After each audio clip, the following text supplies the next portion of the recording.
Political polarisation کے اس ماحول میں کیا ایسا ممکن ہے کہ ہم کوئی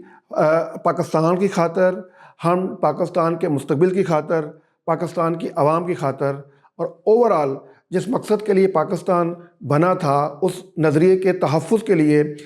تمام پولیٹیکل اور نان پولیٹیکل فورسز جو ہے وہ ہم کہیں پہ اکٹھے ہو سکیں؟ پاکستان کے جمہوری ادارے، پاکستان کے ملٹری اسٹیبلشمنٹ کے ادارے، عدلیہ، بیوروکریسی اور ایون ہمارے جو بزنس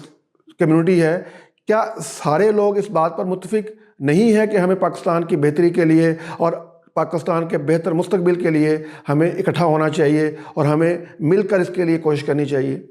میرا نہیں خیال کہ ہمارے ہاں کوئی ایسی پولیٹیکل فورس ہے یا ہماری کوئی نان پولیٹیکل فورس ہے جو کہ اس نظریے کی حامی نہیں ہوگی۔ تو پھر کیا وجہ ہے کہ ہم کسی ایک پلیٹ فارم کے اوپر میوچل کنسلٹیشن کے ذریعے ہم اکٹھے نہیں ہو سکتے؟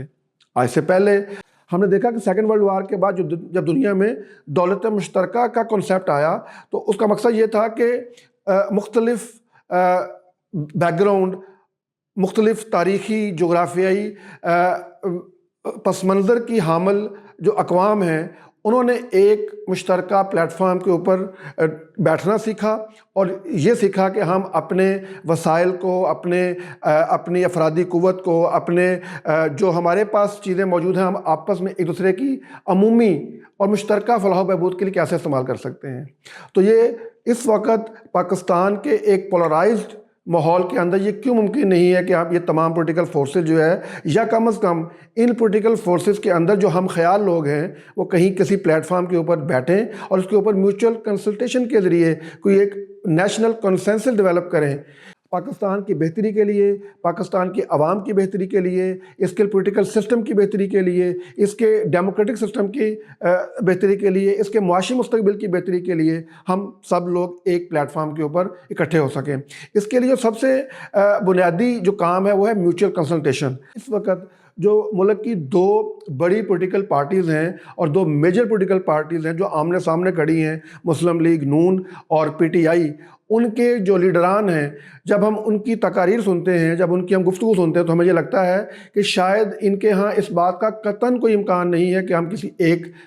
جگہ پہ بیٹھ کے بات کر سکیں۔ مریم نواز صاحبہ جو گفتگو کرتی ہیں، جب اپنی تقریروں میں وہ بات کرتی ہیں اور جس قسم کے القابات اور جس قسم کے خطابات جو ہیں وہ عمران خان صاحب کو دیتی ہیں، اس سے نہیں لگتا کہ وہ یہ بات چاہتی ہیں کہ ہم کسی ایک ٹیبل پر بیٹھ سکیں۔ اور دوسری طرف جب عمران خان صاحب بات کرتے ہیں تو کہتے ہیں کہ ان چوروں کے ساتھ اور ان ڈاکوؤں کے ساتھ جو ہے وہ کوئی بات نہیں ہو سکتی۔ ایسے ماحول میں ہم کسی مشترکہ ایفرٹ کی بات نہیں کر سکتے، اور ہم سمجھتے ہیں کہ بڑا لیڈر وہ ہوتا ہے یا بڑے لیڈرز وہ ہوتے ہیں جو ایک بڑے ویژن کے ساتھ، ایک بڑے مقصد کے لیے اپنے اختلافات کو، اپنے پولیٹیکل جو اختلافات ہوتے ہیں ان کو پس پش ڈال کے بیٹھتے ہیں اور ملک کے مستقبل کے لیے آگے بڑھنے کی کوشش کرتے ہیں۔ ہمارے پاس ایسے 20 مثالیں موجود ہیں دنیا کے اندر، لوگوں نے اپنے بڑے بڑے جو سیاسی مخالفین تھے ان کو معاف کیا ہے اور آگے بڑھے ہیں۔ اور ہم ان سیاسی لیڈروں کی کیا بات کریں، اس کائنات کے سب سے بڑے لیڈر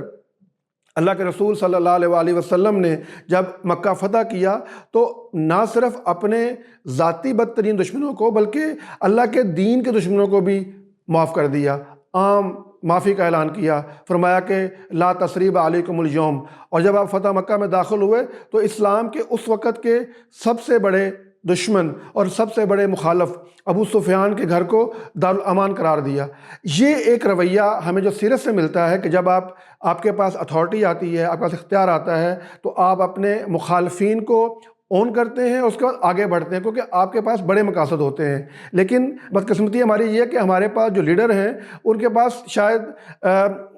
باتیں بڑی ہیں، شاید ان کے پاس جو زبان ہے وہ بڑی ہے، یا ان کو جو ہے وہ اپنے جو اپنے ان کے فالوورز ہیں ان کو مطمئن کرنے کے لیے بڑے بڑے دعوے تو ہیں، لیکن شاید کوئی بڑا ویژن نہیں ہے، کوئی بڑی سوچ نہیں ہے، کوئی بڑا نظریہ نہیں ہے۔ اگر وہ نظریہ ہو تو شاید جو ہے یہ سب لوگ ایک جگہ پہ بیٹھیں، بات کریں، اور امید ہے کہ اس سے پاکستان آگے بڑھے گا، اس امید کے ساتھ کہ پاکستان کی یہ بڑی بڑی پولیٹیکل پارٹیز جو ہیں وہ کسی مشترکہ ویژن کے ساتھ ایک جگہ پہ بیٹھیں گی، بات کریں گی اور آگے بڑھیں گی۔ Thank you very much.